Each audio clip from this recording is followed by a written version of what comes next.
itu 5. Sebenarnya 559 tuh harga asal itu. Ini yang murah. Itu yang murah Jepang kamu. Itu satu lagi. 130.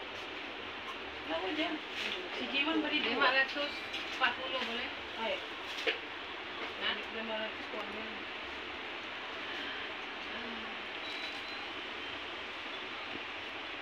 Ada cukup duit baik. Okay. Mau tarik-tarik sana, dari sini nampak atas. Tarik bawah nampak belakang. Kamu tahu harga asalnya sebenarnya? Ini kamu tengok 570. Iya. 500 saja.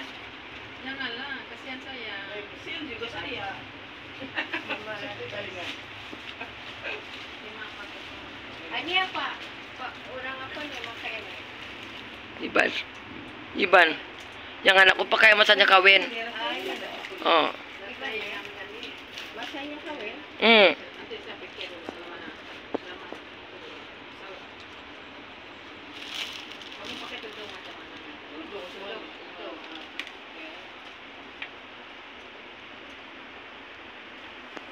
Kamu mau pakai ulang-ulang? Kamu buat tinggi dulu kan?